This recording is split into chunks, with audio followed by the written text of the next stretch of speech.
Suscríbete a Venganza Perfecta. Nos encantaría saber desde qué parte del mundo nos acompañas. Cuéntanos en los comentarios. Ahora, sumerjámonos en la historia de hoy. Mi nombre es Tomás Castillo, y a los 68 años de edad, estaba de pie en la acera viendo a extraños sacar mi vida de la casa de la que había sido dueño durante 43 años. Uno de ellos sonrió cortésmente y preguntó: «Señor, ¿está aquí para recoger algo antes de que terminemos?» Lo miré fijamente. «No», dije en voz baja. «Creo que se están llevando todo». Él frunció el ceño. Pensé que el dueño ya se había mudado. «Yo soy el dueño». Antes de que pudiera responder, mi hijo, Daniel, salió por la puerta principal sosteniendo un sobremanila. Parecía incómodo. No culpable, solo incómodo. «Hola, papá». Así fue como empezó. Sin aclaraciones de garganta, sin abrazos, sin explicaciones, sin advertencias, solo 2 palabras pronunciadas como si nos hubiéramos encontrado en el supermercado en lugar del jardín delantero donde le enseñé a lanzar una pelota de béisbol, donde habíamos construido casas en los árboles juntos. Donde su madre plantaba rosas cada primavera hasta que el cáncer se la llevó 12 años antes. Mis ojos se desviaron hacia el camión de mudanzas. Nuestra mesa del comedor ya estaba adentro. La vitrina de mi difunta esposa la siguió. La mecedora que ella me había comprado en nuestro 25º aniversario desapareció detrás de la puerta de metal del camión. Volví a mirar a Daniel. «¿Qué es esto?» Él tomó un respiro lento. «Vendimos la casa». Me reí, no porque fuera gracioso, sino porque hay momentos tan imposibles que tu cerebro se niega a creerlos. «Tú vendiste mi casa. Mi nombre está en las escrituras. Era lo más práctico. Firmaste un poder notarial antes de tu cirugía». Las palabras aterrizaron más fuerte que cualquier golpe que hubiera recibido. 6 semanas antes, había ingresado en el hospital para una cirugía de reemplazo de rodilla. La recuperación había sido más lenta de lo esperado, y mi seguro aprobó una breve estadía en un centro de rehabilitación. Daniel se encargó del papeleo mientras yo me concentraba en aprender a caminar de nuevo. Confiaba en él. ¿Por qué no lo haría? Era mi hijo. Firmé eso para que pudieras pagar mis cuentas, susurré. Me dio autoridad. No era tuya para venderla. Él se frotó la parte posterior del cuello. El abogado dijo que todo era legal. ¿Legal? Es curioso cómo la gente se esconde detrás de esa palabra cuando sabe que algo no está bien. Una mujer a la que nunca había visto salió llevando un portapapeles. «Daniel, los documentos de cierre están cargados», gritó. «¿Cierre?» Así que ya estaba hecho. Ni siquiera había una oportunidad de detenerlo. Miré hacia el porche delantero. El carillón de viento de latón que María había comprado en una feria de artesanías de Nuevo León todavía colgaba junto a la puerta. La brisa lo hacía cantar. Por un segundo, casi pude escuchar la voz de mi esposa. Luego otro de los encargados de la mudanza lo bajó y lo tiró a una caja de cartón. Algo dentro de mí se rompió. La esposa de Daniel, Mariana, salió. Estaba vestida para conducir hacia el sur con costosas gafas de sol y tenis blancos impecables. «Tenemos que irnos si queremos llegar a San Luis Potosí antes de que anochezca». Ella me entregó el sobre. «¿Qué es esto?» «Algo para ayudarte a empezar». Lo abrí. Unos billetes nuevos que sumaban 1.800 pesos. Doblado junto a ellos había un trozo de papel de cuaderno. 4 palabras escritas con la letra de Daniel. «Tú lo resolverás». Las leí 2 veces, luego una tercera. Tal vez esperaba otra página. Tal vez esperaba una broma, una explicación. Cualquier cosa. No había nada más. Miré a mi hijo. «Me dejaste 1.800 pesos. Siempre has sido muy ingenioso». Mariana se cruzó de brazos. «Te estamos dando independencia». Parpadeé. ¿Independencia? No creíamos que quisieras pasar el resto de tu vida sentado en un asilo de ancianos. Nunca pedí hacerlo. Pensamos que preferirías tomar tus propias decisiones. Los miré a los dos. No sabía que convertirme en un indigente era una de mis decisiones. Ninguno respondió. El silencio se prolongó hasta que Daniel finalmente habló. Nos mudamos a Querétaro. Ya veo. Hay mejores escuelas para Emilio. Mi nieto tiene 14 años. Él merece oportunidades, así que yo no. Sus ojos cayeron hacia el camino de entrada. No podíamos mantener dos hogares. Casi le recuerdo que nunca había pagado una hipoteca en su vida. Esa casa había sido pagada en su totalidad años atrás. No quedaba ni un solo pago pendiente. Venderla no lo había salvado de sus deudas. Simplemente le había entregado millones de pesos. Dinero que yo había pasado 40 años ganando. Dinero que María y yo habíamos sacrificado vacaciones, autos nuevos y un sinfín de fines de semana para proteger. En cambio, hice la única pregunta que importaba. ¿Dónde se supone que voy a dormir esta noche? Daniel dudó. Hay moteles. Con 1.800 pesos. Mariana suspiró dramáticamente. Papá, eres más fuerte de lo que crees. Noté que todavía me llamaba papá. Qué curioso cómo funcionaba eso. Podía llamarme familia mientras ayudaba a borrar cada rastro de que alguna vez tuve una. Una vecina caminó lentamente cruzando la calle. La señora Hernández. Había vivido al lado casi tanto tiempo como nosotros. Sus ojos estaban rojos. Me abrazó sin decir nada. Luego miró directamente a Daniel. Espero que tus hijos nunca aprendan de esto. Daniel apartó la mirada. Mariana murmuró algo en voz baja. El camión de mudanzas se alejó, luego otro. En 20 minutos, 43 años de recuerdos se habían desvanecido calle abajo. Solo quedaban las marcas de los neumáticos. Daniel se acercó sosteniendo mi vieja bolsa de lona. Empacamos tu ropa y tus medicamentos. Acepté la bolsa. Se sentía sorprendentemente ligera. Todo lo demás, cada fotografía, cada herramienta, cada carta que María me había escrito. Desaparecido. Supongo que eso es todo, dijo Daniel. Asentí. Supongo que sí. Él esperó. Tal vez esperaba que gritara. Tal vez quería que llorara. En cambio, metí la mano en el sobre y doblé los 1.800 pesos de vuelta adentro. Me quedaré con esto. Su rostro se suavizó por primera vez. Sabía que lo entenderías. Casi sonreí. No, no entendía nada. Caminé hacia mi vieja camioneta. Tenía casi 320.000 kilómetros, pero aún encendía cada mañana. A diferencia de las personas, las máquinas por lo general hacían lo que prometían. La señora Hernández me alcanzó. Tomás, por favor, ven a quedarte con nosotros. Le apreté la mano. Te lo agradezco. No tienes que hacer esto solo. Lo sé, pero algo dentro de mí necesita silencio. No lástima, no consejos, solo silencio. Conduje hasta el atardecer. Eventualmente, me detuve en una tranquila parada de camiones a las afueras de Monterrey. Me estacioné bajo la tenue luz del estacionamiento. La cabina olía débilmente a aceite de motor y café rancio. Incliné el asiento del conductor hacia atrás tanto como fue posible. Mi nueva recámara. Desdoblé la nota por última vez. Tú lo resolverás. Por primera vez en todo el día, estuve de acuerdo con mi hijo. Lo haré, susurré en la oscuridad, pero no de la manera que crees. Esa noche, acostado solo dentro de una vieja camioneta con 1.800 pesos a mi nombre, hice una promesa que moldearía cada año que me quedara de vida. Nunca le pediría a mi hijo ni un solo centavo más. Y algún día, le importara o no, entendería exactamente lo que había tirado a la basura. La primera mañana después de dormir en mi camioneta, me desperté con la espalda rígida, la rodilla hinchada y sin tener la menor idea de lo que seguía. Durante 43 años, había sabido exactamente dónde me despertaría. Sabía qué tablas del suelo crujían. Sabía cómo el sol de la mañana daba en la ventana de la cocina. Sabía dónde guardaba María los filtros de café, aunque ella se había ido hacía más de una década.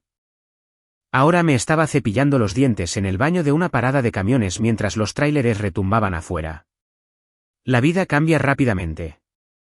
El orgullo cambia aún más rápido. Me senté en el asiento del conductor mirando los 1.800 pesos. Por un breve momento, consideré llamar a Daniel. No para suplicar, solo para hacer una pregunta. ¿Por qué? Pero ya sabía la respuesta. Cualquiera que fuera la explicación que me diera, no cambiaría donde había dormido. Así que guardé el dinero en mi billetera y conduje hacia el centro de Monterrey. Alrededor del mediodía, me estacioné afuera de la iglesia a la que María y yo habíamos asistido durante años cada vez que visitábamos la ciudad. No esperaba un milagro. Simplemente quería un lugar tranquilo para pensar. El padre Roberto me reconoció antes de que llegara a la puerta principal. Tomás. Parecía genuinamente sorprendido. Escuché que te operaron. ¿Así fue? ¿Cómo es que ya estás caminando? No tengo mucha opción. Algo en mi voz hizo que dejara de sonreír. ¿Pasa? Una hora después, tras escuchar sin interrumpir, se recargó en su silla. He estado aconsejando a familias durante 30 años, dijo.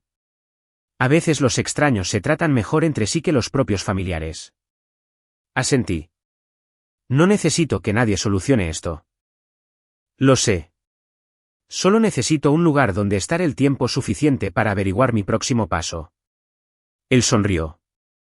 Entonces empecemos por ahí. La iglesia era dueña de un pequeño departamento sobre un viejo salón parroquial. Normalmente, albergaba a misioneros visitantes u oradores invitados. Casualmente estaba vacío. No es lujoso, dijo el padre Roberto. Suena perfecto. No me dejó pagar renta. A cambio, prometí ayudar en la propiedad, arreglar puertas, reparar bancas, reemplazar gabinetes rotos. Para el final de mi primera semana, había reparado casi todo en el edificio que rechinaba, goteaba o traqueteaba. Trabajar con mis manos siempre me había calmado. María solía reírse cada vez que yo reparaba algo. No solo arreglas muebles, solía decir. Te arreglas a ti mismo. Tenía razón. Cada tornillo que apretaba silenciaba otro pensamiento de enojo. Cada bisagra rota me recordaba que las cosas dañadas no siempre carecían de valor. Una tarde, mientras reemplazaba molduras en el salón parroquial, una mujer mayor entró llevando una mecedora con una pata rota. Escuché que hay un hombre aquí que puede arreglar cualquier cosa. Sonreí. Ese es un rumor peligroso. Ella rió. Mi esposo construyó esta silla hace 50 años. La examiné cuidadosamente. Roble macizo, excelente artesanía. La pata simplemente se había agrietado por la edad. Creo que puedo ayudar. Me preguntó cuánto cobraba. Me encogí de hombros. ¿Qué le parece 360 pesos? Pareció ofendida. ¿Eso es todo? Son cerca de 2 horas de trabajo. Ella negó con la cabeza. Con razón le agradas a los sacerdotes. 3 días después, regresó con 2 muebles más. Luego llamó su hermana, luego un vecino, luego alguien de otra iglesia. En un mes, mi diminuto departamento parecía más un taller de muebles que un hogar. El padre Roberto entró una noche y se quedó mirando las sillas, mesas y gabinetes alineados contra cada pared. Creo que nos ha quedado pequeña la habitación de invitados. Me reí. Puede que tengas razón. Un mecánico jubilado llamado Héctor nos escuchó después del servicio dominical. Tengo un viejo taller de reparaciones a las afueras de la ciudad. No necesito mucho. Tú necesitas un techo. El edificio había sido un taller mecánico. Los espacios delanteros estaban vacíos. La habitación trasera todavía tenía bancos de trabajo resistentes. El polvo cubría todo, pero debajo tenía buena estructura. No puedo pagar un alquiler comercial. Héctor hizo un gesto con la mano. Entonces no lo hagas. No aceptaré caridad. No es caridad. Señaló varios gabinetes rotos recargados contra una pared. Arregla este lugar y puedes quedarte hasta que el negocio empiece a funcionar. Nos dimos la mano. Así de simple. Sin contratos, sin abogados, solo 2 hombres que creían que un apretón de manos todavía significaba algo. Pasé las siguientes semanas limpiando, pintando, construyendo estantes, reparando luces. Para cuando terminé, el taller lucía completamente diferente. Los clientes comenzaron a dejar antigüedades de todo Nuevo León. Algunas piezas no eran valiosas. Otras tenían calidad de museo. Traté a cada una de ellas de la misma manera porque cada objeto llevaba los recuerdos de alguien. No restauras madera, restauras historia. Un sábado por la tarde, una joven llegó cargando un viejo baúl de cedro. Era de mi abuela. La tapa apenas abre. El daño por agua manchó un lado. ¿Puedes salvarlo? Pasé mis dedos sobre la veta de la madera. Creo que sí. Ella sonrió con esperanza. Todos los demás me dijeron que no valía la pena arreglarlo. La miré. Que valga la pena arreglarlo y que valga la pena reemplazarlo no es lo mismo. Regresó 2 semanas después. En el momento en que vio el baúl restaurado, sus ojos se llenaron de lágrimas. ¿Se ve exactamente como lo recuerdo? No, dije suavemente. Se ve exactamente como lo recordaba tu abuela. Me abrazó antes de irse. Esos momentos se convirtieron en mi sueldo. No el dinero, sino la gratitud. Se corrió la voz más rápido de lo que jamás esperé. Los clientes comenzaron a conducir 2, a veces 3 horas. Un vendedor de antigüedades en Saltillo me llamó preguntando si consideraría restaurar una colección completa. Acepté. Otro comerciante me recomendó a una sociedad histórica. Pronto, tuve más trabajo del que podía terminar solo. Por primera vez desde que perdí mi casa, no estaba pensando en Daniel todos los días. Eso me sorprendió. El dolor no desaparece. Simplemente pierde el argumento contra el propósito. Una noche, el padre Roberto pasó por el taller. ¿Has estado ocupado? Miré a mi alrededor. Mecedoras, mesas de comedor, cómodas y vitrinas a medio terminar. Olvidé cuánto me gusta hacer esto. Él asintió. No creo que lo hayas olvidado. Creo que la vida se volvió muy ruidosa. Eso se quedó conmigo. La vida se había vuelto muy ruidosa. Pagos de hipoteca, la carrera, criar a los hijos, visitas al hospital, funerales, responsabilidades. En algún momento del camino, había dejado de construir porque lo disfrutaba. Solo había construido porque la gente esperaba que lo hiciera.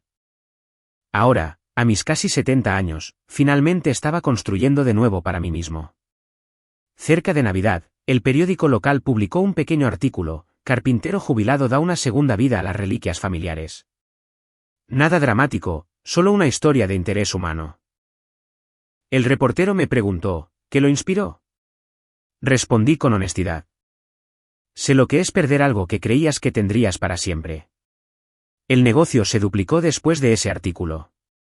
Contraté a mi primer empleado, un joven de 24 años llamado Marcos, un exmilitar que había tenido dificultades para encontrar trabajo estable después de dejar el ejército. Llegaba temprano, trabajaba duro, hacía preguntas. 3 meses después, contraté a otro, y luego a otro. Lentamente, casi sin darme cuenta, ya no solo estaba reconstruyendo muebles. Estaba reconstruyendo vidas, incluyendo la mía. La gente de vez en cuando preguntaba por mi familia. Yo simplemente sonreía. Están viviendo sus propias vidas. Eso era suficiente. Nunca hablé mal de Daniel, no porque mereciera que lo protegiera, sino porque la amargura es costosa, y yo ya había perdido bastante. A medida que el invierno daba paso a la primavera, cerré el taller una noche y miré el letrero descolorido que colgaba sobre la entrada. Todavía decía Reparaciones Automotrices Héctor. Sonreí. Tal vez era hora de un nuevo nombre. No porque quisiera que la gente recordara el mío, sino porque después de todo lo que había sucedido, finalmente creía que tenía un futuro al que valía la pena ponerle mi nombre. La primera señal de que mi pequeño taller se había convertido en algo más grande no fue el dinero, fue la lista de espera. Un lunes por la mañana, Marcos entró a mi oficina llevando un portapapeles y una expresión de desconcierto. Señor Castillo. Sí. Estamos ocupados para los próximos 6 meses. Levanté la vista del banco de trabajo donde estaba restaurando un escritorio secreter de nogal. ¿Qué? Me entregó el horario. Todos los espacios disponibles estaban llenos. Clientes de Nuevo León, Coahuila, Tamaulipas, Chihuahua, incluso una familia de Jalisco dispuesta a conducir 8 horas porque de alguna manera se habían enterado de que el anciano en Monterrey podía reparar las cosas rotas. Me recargué en mi silla. Supongo que será mejor que nos pongamos a trabajar. Marcos sonrió. He estado diciendo eso por semanas. Me reí. Esa risa se sintió diferente a la de 14 años antes. En aquel entonces, me había reído porque la realidad se había vuelto demasiado dolorosa para procesarla. Ahora, me reía porque la vida me había sorprendido de la mejor manera posible. Renombramos oficialmente el negocio esa primavera. En lugar de Reparaciones Automotrices Héctor, un letrero de madera tallado a mano ahora decía Restauración Patrimonial Castillo. Héctor estuvo a mi lado durante el corte de listón. «Sabes», dijo, frotando el borde del letrero con una mano curtida. «Este lugar se ve mejor de lo que jamás estuvo cuando yo era el dueño». Me diste una oportunidad, sonreí. «No, Tomás». Él negó con la cabeza. «Te di un edificio. Tú lo convertiste en algo en lo que la gente cree». Nunca olvidé esas palabras. Los edificios están hechos de concreto. Los negocios se construyen sobre la confianza. Una tarde, una camioneta negra se estacionó en el lugar, y de ella salió una mujer elegantemente vestida que llevaba un portafolio de cuero. Marcos susurró, «Se ve cara». Me reí entre dientes. «Esperemos que pueda pagarnos». Se presentó como Raquel Morales, una diseñadora de interiores de San Pedro. Uno de sus clientes era dueño de una mansión histórica construida a finales del siglo XIX. Casi todas las piezas de mobiliario original en el interior necesitaban restauración. Preguntó si me interesaría. «¿Cuántas piezas?» Abrió el portafolio. «¿37?» Casi dejó caer mi café. Era el proyecto más grande que jamás nos habían ofrecido. Tendré que pensarlo. Raquel pareció sorprendida. La mayoría de la gente aceptaría de inmediato. La mayoría de la gente no sabe lo que está prometiendo. Pasé 2 días estudiando cada fotografía antes de finalmente decir que sí. El proyecto tomó casi 9 meses. Cada mesa, cada silla, cada vitrina, cada cabecera tallada. Algunas piezas requirieron cientos de horas. Cuando terminamos, el dueño de la casa nos invitó a ver todo de vuelta en la mansión. Caminó en silencio por cada habitación antes de volverse hacia mí. Mi abuelo habría llorado. También lo hicieron sus muebles, reí. ¿A qué se refiere? Pedían a gritos que alguien no se diera por vencido con ellos. Se quedó en silencio por un momento, luego me estrechó la mano. Nunca contrataré a nadie más. Tampoco lo harían sus amigos. Al cabo de un año, hoteles de lujo, sociedades históricas y museos nos estaban contactando. No porque nos anunciáramos, sino porque los clientes satisfechos hablaban. Según mi experiencia, la recomendación de boca en boca viaja más lejos que cualquier espectacular. La estación de televisión local preguntó si podían filmar un reportaje breve. Casi me niego. Nunca me han gustado las cámaras, pero Marcos me convenció. Es bueno para el negocio. La reportera pasó todo un día dentro del taller. En lugar de preguntar sobre técnicas, preguntó sobre filosofía. ¿Qué hace que la restauración sea diferente del reemplazo? Levanté una vieja silla de comedor con el marco roto. El reemplazo es más rápido. La restauración. La restauración respeta la historia. Ladeó la cabeza. ¿Qué quiere decir? Esta silla ha sobrevivido cumpleaños, cenas de Navidad, discusiones familiares, tareas escolares, nietos. Sonreí. La madera recuerda. Y las personas también. La entrevista se emitió un domingo por la tarde. Para el martes, nuestros teléfonos no dejaban de sonar. Los pedidos se duplicaron de nuevo. El éxito trajo un problema que nunca esperé. No podía seguir haciéndolo todo yo mismo. A mis 74 años, mis manos seguían firmes, pero había un límite de horas en el día. Marcos entró a mi oficina con un montón de solicitudes. Necesitamos más gente. Lo sé, pero no solo trabajadores. ¿A qué se refiere? Necesitamos artesanos. Eso era diferente. Cualquiera podía lijar madera. No cualquiera podía entender por qué una viuda de 80 años lloraba cuando le devolvías la mecedora de su marido luciendo exactamente de la forma en que ella la recordaba. La habilidad importaba. El corazón importaba más. Así que iniciamos un programa de aprendizaje. Hombres jóvenes, mujeres jóvenes, veteranos del ejército, padres solteros, ex trabajadores de la construcción, incluso un profesor de arte de secundaria que buscaba un cambio de carrera. A todos ellos les enseñé la misma lección en su primer día. No estamos en el negocio de los muebles. Alguien siempre hacía la misma pregunta. ¿En qué negocio estamos? Yo respondía, estamos en el negocio de los recuerdos. Unos años más tarde, un productor de una serie documental de una plataforma de streaming nos contactó. Estaban filmando a personas comunes que preservaban la artesanía tradicional. Querían que un episodio se centrara en la restauración de muebles. Estuve a punto de negarme de nuevo. Marcos se rió. Te estás volviendo predecible. No me gusta la atención. Te gusta ayudar a la gente. Eso es diferente. El documental ayudará a más personas a encontrarnos. Tenía razón. El equipo de filmación nos siguió durante casi 2 semanas. Entrevistaron a clientes cuyas reliquias habíamos restaurado. Una mujer sacó el baúl militar de su padre. Pensé que ya no tenía salvación. Me miró. Me dio otros 20 años con mi papá. No supe qué decir. En realidad nunca sabes qué decir en momentos así. El documental se estrenó 6 meses después. Lo vi a solas después de cerrar el taller. Cerca del final, el entrevistador me hizo una última pregunta.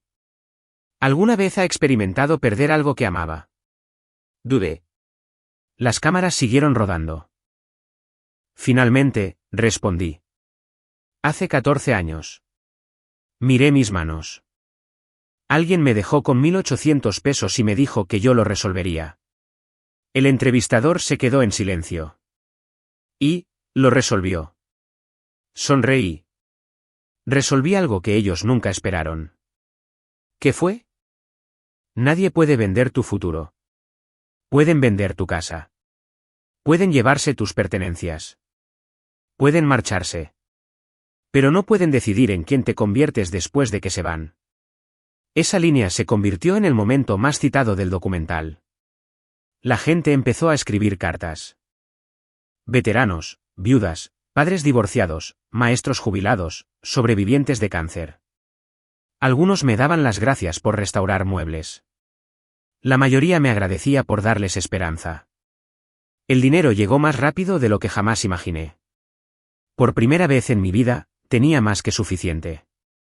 Podría haber comprado otra casa grande, un auto de lujo, tomar vacaciones costosas. En cambio, seguí conduciendo la misma vieja camioneta. Seguía empacando mi propio almuerzo. Seguía barriendo el piso del taller todas las noches antes de cerrar. Marcos me molestaba constantemente. Sabes, eres el tipo más rico del edificio. También soy el dueño de la escoba, me reí. Así que la uso. Una tarde, recibí una carta de la Secretaría de Igualdad e Inclusión de Nuevo León. Estaban buscando negocios dispuestos a ser mentores de jóvenes que salían del sistema de acogida por alcanzar la mayoría de edad. Leí la carta 3 veces. Luego miré alrededor del taller. Recordé dormir en mi camioneta. Recordé preguntarme si a alguien le importaba que yo existiera.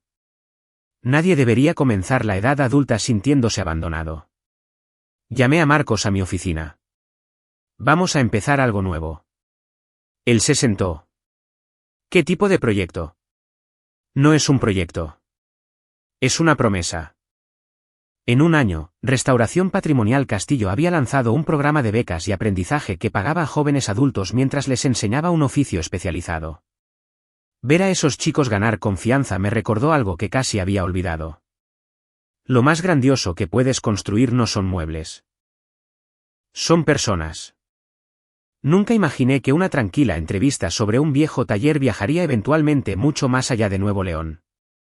Pero en algún lugar a muchos kilómetros de distancia, alguien que compartía mi apellido estaba a punto de escucharla por primera vez. Casi había olvidado lo que se sentía preguntarme si sonaría mi teléfono. No porque ya nadie llamara. Todo lo contrario. Llamaban los clientes, los proveedores, los directores de museos, los jóvenes aprendices llamaban cuando por accidente pegaban algo al revés. La vida se había vuelto maravillosamente ordinaria. El tipo de normalidad que alguna vez creí que me había sido robada para siempre. Cada mañana seguía casi el mismo ritmo. Café a las 6, abrir el taller a las 7, caminar por cada estación antes de que llegara alguien más, revisar los niveles de humedad en la madera, afilar las herramientas, barrer el piso. Me gustaba ser el primero en llegar. La madera tiene su propio silencio antes de que un edificio se llene de voces.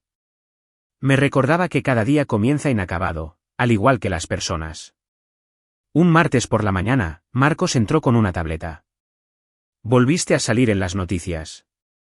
Suspiré dramáticamente. ¿Alguien finalmente se quejó de que soy demasiado terco? Se echó a reír. No. Tocó la pantalla. El gobernador visitó ese centro de capacitación laboral ayer. Mencionaron tu programa de aprendizaje. Miré el artículo. Ahí estaba, una fotografía de 6 aprendices de pie a mi lado. La mayoría de ellos habían crecido en hogares de acogida. Algunos habían lidiado con la falta de hogar. Uno se había convertido recientemente en la primera persona de su familia en comprar una casa. El artículo en realidad no se trataba de mí. Se trataba de segundas oportunidades, exactamente como yo lo quería. Marcos sonrió. Has construido algo más grande que muebles. He construido personas que ya no me necesitan. Ese es el objetivo. Siempre lo fue.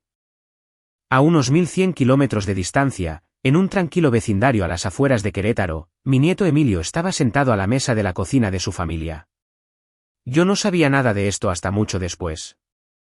Después de que todo pasó, Emilio me contó toda la historia. Todo empezó con una tarea. Su profesor de Historia de México le asignó a cada estudiante el mismo proyecto. Investigar a alguien en su familia que haya hecho una diferencia en su comunidad. La mayoría de los estudiantes eligieron abuelos, veteranos, maestros, bomberos, dueños de negocios. Emilio no era especialmente cercano a sus abuelos. Los padres de su madre vivían en Quintana Roo. En cuanto a mí, casi no recordaba nada. Solo imágenes dispersas de la infancia, una risa profunda, un tren de juguete de madera, alguien levantándolo sobre unos hombros anchos cuando era muy pequeño. Cuando le preguntó a Daniel sobre mí durante la cena, se dice que la habitación se quedó en silencio. ¿Qué hay del abuelo Tomás?, preguntó Emilio. Daniel apenas levantó la vista de su plato. Perdimos el contacto hace años. ¿Por qué? Es complicado. Mariana cambió rápidamente de tema. Podrías hacer el proyecto sobre tu bisabuelo en su lugar. Pero los adolescentes son naturalmente curiosos, especialmente cuando los adultos se niegan a responder preguntas sencillas. Esa misma noche, Emilio abrió su computadora portátil. Escribió 2 palabras, Tomás Castillo. Luego presionó la tecla de entrar. El primer resultado lo sorprendió. Restauración patrimonial Castillo, preservando la historia familiar de México. El segundo lo sorprendió aún más. Un perfil de revista. De anciano sin hogar a maestro artesano, la inspiradora historia de Tomás Castillo. Luego vino otro y otro. Una entrevista de televisión, un documental, fotografías mías de pie junto a aprendices, artículos sobre nuestro programa de becas, premios, reconocimientos comunitarios, un discurso que había dado en una conferencia de educación vocacional. Emilio admitió más tarde algo que me rompió el corazón. Pensé que tal vez tenía que haber 2 Tomás Castillo. No podía imaginar que el abuelo del que nadie hablaba jamás se hubiera convertido en alguien sobre quien la gente escribía artículos. Hizo clic en el documental, el mismo que casi me había negado a filmar años atrás. Lo vio en silencio durante casi 1 hora. Cerca del final llegó la entrevista. El productor me hizo la pregunta que se había quedado con los espectadores de todo el país. ¿Alguna vez ha experimentado perder algo que amaba? Respondí exactamente como lo recordaba. Hace 14 años. Hice una pausa. Alguien me dejó con 1.800 pesos y me dijo que yo lo resolvería. Preguntó suavemente el entrevistador. Y, lo resolvió. Sonreí. Resolví algo que ellos nunca esperaron. ¿Qué fue? Nadie puede vender tu futuro. El documental nunca mencionó nombres, nunca acusó a nadie, nunca mostró fotografías de mi familia. No se trataba de venganza. Se trataba de resiliencia. Pero Emilio lo supo. Reconoció la edad, la línea de tiempo, los 1.800 pesos y una frase que le había escuchado decir a su padre años atrás sin entender su significado. Él lo resolverá. Se congeló. Luego reprodujo la entrevista una y otra vez. Cuando Daniel bajó las escaleras a la mañana siguiente, Emilio ya estaba sentado en la mesa de la cocina. La computadora portátil seguía abierta. Mi rostro llenaba la pantalla. Daniel dejó de caminar. Según Emilio, todo el color desapareció del rostro de su padre. «Papá». Daniel no respondió. Emilio preguntó en voz baja. «¿Ese es el abuelo?» Silencio. «Papá». Mariana entró a la cocina con una taza de café. En el momento en que vio la pantalla, ella también se detuvo. Nadie habló. Finalmente, Emilio susurró. El documental dice que alguien lo dejó con 1.800 pesos. Miró a su padre. ¿Fuiste tú? Daniel se dejó caer en una silla muy lentamente, como si sus rodillas de pronto ya no funcionaran. Emilio nunca había visto a su padre llorar. Ni cuando murieron sus parientes, ni durante las dificultades financieras. Ni siquiera después de perder un negocio. Esa mañana, lo hizo. Se cubrió el rostro con ambas manos. Lo siento mucho. Al parecer, esas fueron las primeras palabras que salieron de su boca. Mariana también empezó a llorar. Durante varios minutos, nadie habló. El documental siguió reproduciéndose de fondo. Mi voz llenó la habitación. El perdón no borra el dolor. Simplemente evita que el dolor se convierta en tu futuro. Daniel miró la pantalla. Nunca pensé. Mariana terminó la oración. ¿Que lo lograría? Daniel asintió sin levantar la vista. Pensé, su voz se quebró. Pensé que terminaría en un asilo de ancianos en algún lugar. En cambio, había construido una compañía respetada a nivel nacional, una fundación de becas, una vida sin ellos. Esa tarde, Daniel buscó el sitio web de mi negocio. La página de contacto incluía un número de oficina. Llamó. Marcos respondió, Restauración Patrimonial Castillo. Daniel dudó. ¿Se encuentra Tomás Castillo? ¿De parte de quién? Un largo silencio. Finalmente, Daniel susurró, soy su hijo. Marcos me dijo después que, incluso a través del teléfono, podía escuchar el arrepentimiento. Transfirió la llamada a mi oficina.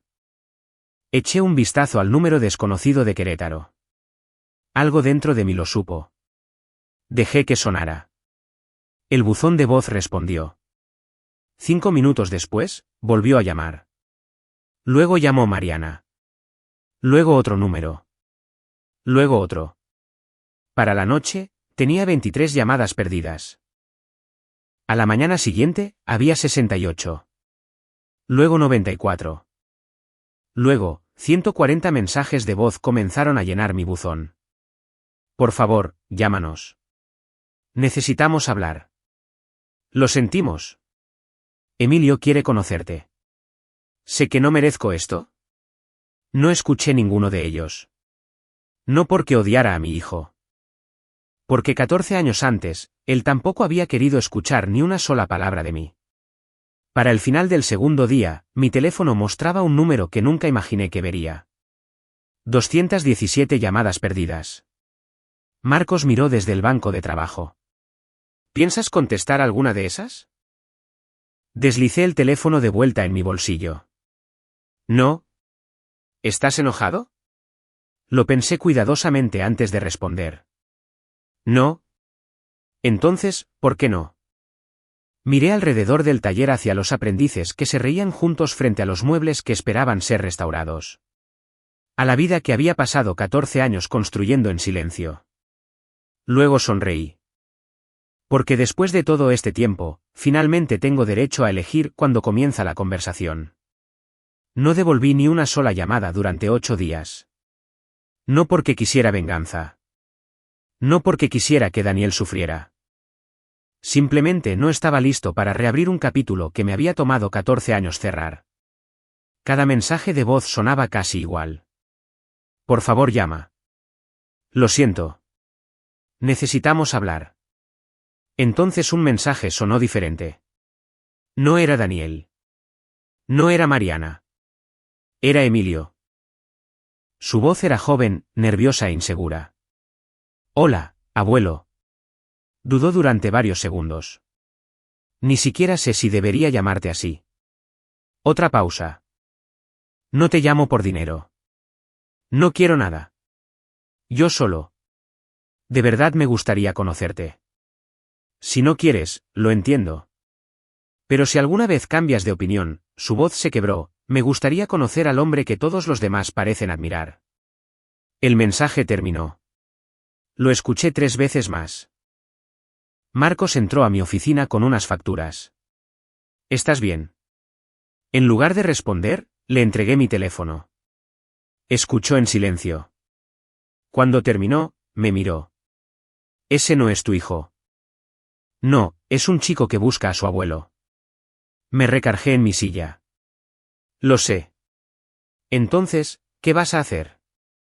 Me quedé mirando por la ventana de la oficina hacia el área de trabajo del taller. Los jóvenes aprendices se reían mientras lijaban una mesa de comedor. Durante años, les había enseñado una lección por encima de todas las demás. No castigues a alguien por daños que no causó. Los hijos no heredan muebles rotos. Tampoco heredan la culpa. Creo, dije finalmente, que voy a conocer a mi nieto. Acordamos reunirnos un sábado por la mañana, no en un restaurante, no en mi oficina, sino en el taller. Si Emilio quería conocerme, debía ver el lugar que había reconstruido mi vida. Llegué más temprano de lo habitual. Vieja costumbre. Café en una mano, las llaves del taller en la otra. Abrí la puerta principal. El olor a cerezo, a nogal y a aserrín fresco me saludó como a un viejo amigo. Para las 10 de la mañana, los aprendices se habían ido a casa por el fin de semana. El edificio estaba en silencio, exactamente de la manera que yo quería. A las 10:15, una camioneta plateada se estacionó. Solo una persona salió de ella, un joven alto y delgado con ojos nerviosos. Miró a su alrededor antes de verme de pie en la entrada. Por un segundo, simplemente nos miramos el uno al otro. Luego él sonrió. Era la sonrisa de Daniel, solo que más amable. Debes ser Emilio. Asentí. Hola. Se rió con incomodidad. He practicado decir esto toda la semana. Yo también. Caminó hacia mí. No estaba seguro de si debía abrazarte. Yo tampoco estaba seguro. Así que nos dimos la mano. Luego, casi al mismo tiempo, ambos nos reímos. La tensión desapareció. ¿Pasa? Durante las siguientes 2 horas, le mostré todo. El taller de carpintería, el cuarto de acabado, el estudio de restauración, los salones de capacitación. Todos los aprendices que estaban ahí se detuvieron a presentarse. Varios me saludaron con un buenos días, señor Castillo. Otros simplemente me llamaron Tomás. Emilio lo notó. Realmente les agradas. Espero que me respeten. Creo que hacen ambas cosas. Nos detuvimos junto a una antigua mesa de roble que esperaba ser reparada. ¿Qué le pasó a esta? Un incendio en la casa. Se puede salvar. Pasé la mano por el borde quemado. Siempre llevará la cicatriz. ¿Entonces? Haremos que la cicatriz sea parte de la historia. Sonrió pensativamente. Creo que eso es un poco hermoso. Lo miré. Eso también es cierto para las personas. Alrededor del mediodía, nos sentamos juntos en la pequeña sala de descanso para empleados a comer los sándwiches que Marcos había insistido en traer. Ninguno de los dos habló mucho. A veces el silencio no es incómodo. A veces es honesto. Finalmente, Emilio miró su vaso de papel. Lo siento. Fruncí el ceño. ¿Por qué? ¿Por mi familia? Tú no vendiste mi casa. Lo sé. No me dejaste 1.800 pesos. No. Tampoco me dijiste que yo lo resolviera. Negó con la cabeza. Pero son mis padres. Extendí la mano por encima de la mesa y la coloqué suavemente sobre la suya. Escucha con atención. Levantó la vista. Los hijos no heredan la culpa. Sus ojos se llenaron de lágrimas. Me he sentido terrible desde que vi ese documental. Lo sé. No dejaba de pensar, le tembló la voz, si te hubiera conocido antes. ¿Eras un niño? Pude haber llamado. No lo sabías. Debería haber hecho más preguntas. Sonreí suavemente. Y ahora lo estás haciendo. Por primera vez desde que llegó, se relajó por completo. Esa tarde, otro vehículo entró en el estacionamiento. No había invitado a nadie más, pero de alguna manera no me sorprendió. Daniel salió primero. Mariana lo siguió varios pasos atrás. Ambos lucían más viejos de lo que recordaba. El cabello de Daniel se había vuelto mayormente gris. Sus hombros estaban caídos. Claramente, la vida había sido menos generosa con él de lo que había esperado. Caminó hacia el taller lentamente, no con confianza, sino como un hombre que se acerca a su propia sentencia. Marcos miró por la ventana. ¿Quieres que les pida que se vayan? No. ¿Estás seguro? He esperado 14 años. Puedo esperar otros 5 minutos. Marcos asintió y desapareció en silencio hacia la oficina trasera. Daniel se detuvo a varios pasos de mí. Ninguno de nosotros habló. Finalmente, miró alrededor del taller. He visto fotos. Su voz apenas se elevó por encima de un susurro, pero tragó saliva con dificultad. No entendía. Asentí. No, no lo hacías. Miró las estaciones de trabajo de los aprendices, los artículos de periódicos enmarcados, los premios colgados silenciosamente a lo largo de una pared, las fotografías de los graduados de las becas, los veteranos, las familias, los hombres y mujeres jóvenes sonriendo junto a muebles restaurados. ¿Esto? Miró a su alrededor de nuevo. Construiste todo esto con mucha ayuda. Se cubrió el rostro con una mano. Pensé, se detuvo y luego lo intentó de nuevo. Sinceramente pensé que después de que nos fuimos, su voz se quebró, terminarías en un asilo. Lo sé. Nunca imaginé. Lo sé. Mariana dio un paso adelante. Las lágrimas corrían por su rostro. Nos dijimos a nosotros mismos que era temporal. Ni Daniel ni yo dijimos nada. Ella continuó de todos modos. Seguíamos diciendo que iríamos a verte después de instalarnos. Luego pasaron los meses, luego los años. Y cada año se volvía más difícil admitir lo que habíamos hecho. Daniel miraba al suelo. Estaba avergonzado. Respondí en voz baja. Deberías haberlo estado. Él asintió de inmediato. Lo estuve. Durante 14 años. Daniel finalmente me miró directamente a los ojos. He revivido ese día miles de veces. Yo también. No espero perdón. Lo sé. No merezco otra oportunidad. Lo sé. Respiró hondo. Solo necesitaba que escucharas algo. Esperé. Lo siento. No fue el tipo de disculpa rápida que la gente ofrece para terminar conversaciones incómodas. Esta llegó lenta, dolorosamente. Como si cada palabra tuviera que luchar para salir. Fui codicioso. Fui egoísta. Me convencí a mí mismo de que vender tu casa era lo práctico. Me dije que estarías bien. Miró alrededor del taller por última vez. La verdad es que elegí la comodidad por encima de mi padre. El silencio se apoderó de la habitación. Incluso el taller parecía haber dejado de respirar. Entonces Emilio se levantó en silencio y caminó junto a su padre. Colocó una mano en el hombro de Daniel, no para defenderlo, simplemente para mantenerlo de pie. Por primera vez en 14 años, no vi al hombre que me había abandonado, sino a un hijo roto que finalmente decía la verdad. Si esa verdad sería suficiente, todavía no lo sabía. Pero finalmente era un lugar donde podía comenzar la sanación. Nadie se movió. Durante lo que pareció un minuto completo, el taller se quedó en completo silencio. Afuera, una lluvia ligera había comenzado a golpear las ventanas. Adentro, 3 generaciones de una familia estaban de pie rodeadas de muebles que habían sobrevivido incendios, inundaciones, abandono y tiempo. No pude evitar notar la ironía. Las personas siempre me habían traído cosas rotas porque creían que aún podían salvarse. Ahora, mi propia familia estaba parada frente a mí, rota, esperando ver si yo creía lo mismo acerca de ellos. Daniel se aclaró la garganta. He ensayado esta conversación durante semanas.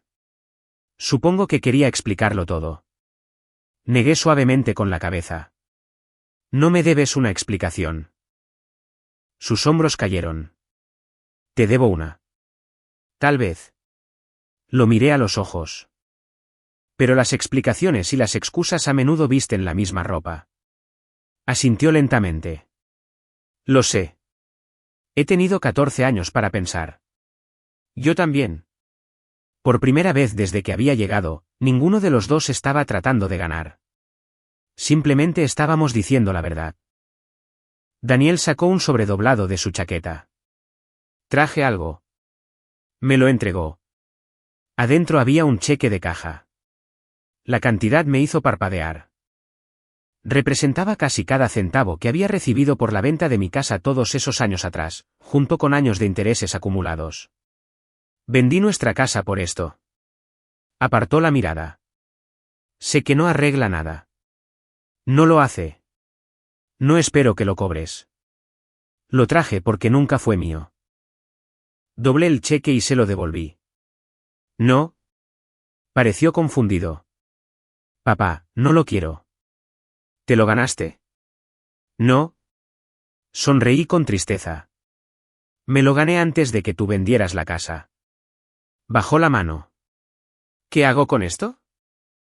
Esa es tu decisión. Se quedó mirando el cheque como si de repente se hubiera vuelto más pesado. He cargado con el peso de este dinero durante 14 años. Te creo. ¿Y no lo quieres de vuelta? Miré alrededor del taller. Cada viga, cada banco de trabajo, cada aprendiz, cada reliquia familiar restaurada esperando a sus dueños. Ya convertí 1.800 pesos en todo lo que ves aquí. Sonreí gentilmente. No necesito el resto. Emilio se secó los ojos en silencio. No creo que alguna vez olvide eso. Espero que no. Unas semanas después, Daniel volvió a llamar. Esta vez, contesté, no porque todo estuviera reparado, sino porque la sanación requiere conversaciones, a veces muchas de ellas. Hablamos durante casi 3 horas sobre sus errores, sobre mi soledad, sobre la muerte de María, sobre el miedo que había sentido después de que perdí movilidad tras mi cirugía. Finalmente, admitió algo que lo sorprendió incluso a él. No estaba tratando de deshacerme de ti. Me quedé callado. Estaba aterrorizado. De verte envejecer. La honestidad en su voz me tomó por sorpresa. Cuando mamá murió, dijo. Me convencí de que podía resolver todos los problemas. No podías. No. Cuando ocurrió tu cirugía, suspiró, entré en pánico. Tomaste una decisión terrible. Tomé docenas. Se rió con amargura. Me seguía diciendo que arreglaría todo más tarde. Asentí. Más tarde, es una de las palabras más peligrosas en nuestro idioma. Lo es. Más tarde se convirtieron en 14 años. Ninguno de los dos habló durante un rato. Luego le hice la pregunta que había vivido dentro de mí desde ese día en la acera. ¿Por qué la nota? Tomó un largo respiro. Ojalá tuviera una buena respuesta. ¿No la tienes? No. La escribí porque, su voz se quebró, quería creer que estarías bien. Cerré los ojos. No estabas tratando de animarme. No. Estaba tratando de consolarme a mí mismo. Le siguió un largo silencio. Finalmente, susurró, sí. El perdón no ocurrió de una sola vez. No fue una sola conversación. No fue un abrazo dramático. No fue olvidar. El perdón llegó en silencio, un momento ordinario a la vez. Daniel comenzó a llamar cada domingo. A veces hablábamos 10 minutos, a veces 2 horas. Mariana me escribió una carta a mano. No un correo electrónico, no un mensaje de texto. Una carta real. Se disculpó sin defenderse, sin culpar al estrés, sin culpar a la juventud, sin culpar a nadie más. Le respondí solo 3 frases. Gracias por decir la verdad. Te perdono. Ahora vive de manera diferente. Eso fue suficiente. Emilio se convirtió en un visitante habitual. Cada ciertos meses conducía desde Querétaro a Nuevo León. Quería aprender carpintería. La primera vez que tomó un cepillo de mano, se veía nervioso. Nunca he hecho esto antes. Sonreí. Yo tampoco. ¿Cuándo? La primera vez, me reí. A lo largo de los 2 años siguientes, aprendió a reparar uniones de cola de Milano, a igualar la veta de la madera, a dar acabado al nogal sin ocultar su carácter. Más importante aún, aprendió a tener paciencia. Un sábado por la tarde, mientras lijaba un viejo tocador de arce, preguntó, abuelo, ¿sí? ¿Alguna vez trabajaré aquí? Dejé mis herramientas. ¿Quieres la respuesta honesta? Siempre. Nunca trabajarás aquí porque seas mi nieto. Su rostro decayó un poco. Luego continué. Trabajarás aquí si te lo ganas. Su sonrisa regresó. Prefiero ganármelo. Sé que lo harías. Y lo hizo. Cuando se graduó de la universidad, no pidió una oficina de gerencia. Empezó exactamente donde empezaba todo aprendiz. Barriendo pisos, clasificando madera, aprendiendo. Nadie recibió un trato especial, en especial la familia. En mi cumpleaños número 84, todo nuestro equipo se reunió dentro del taller. Empleados, antiguos aprendices, familias, veteranos que habíamos contratado, beneficiarios de becas. El edificio desbordaba de risas. Marcos caminó hacia el frente sosteniendo una pequeña caja de madera. ¿Tengo algo? La abrió con cuidado. Adentro yacían los 1.800 pesos. Los mismos billetes que Daniel me había dejado. Los miré con incredulidad. Pensé que los habías gastado hace años, dijo Marcos. Sonreí. Nunca pude. En lugar de gastarlos años antes, los había enmarcado en silencio detrás de un cristal con una nota escrita a mano al lado. Marcos había pedido prestada la vitrina para la celebración. Debajo del marco había una placa de latón. Decía, alguien alguna vez creyó que esto era suficiente para acabar con el futuro de un hombre. Se equivocó. El salón estalló en aplausos. Miré a la multitud. Daniel estaba junto a Emilio. Ninguno dijo una palabra.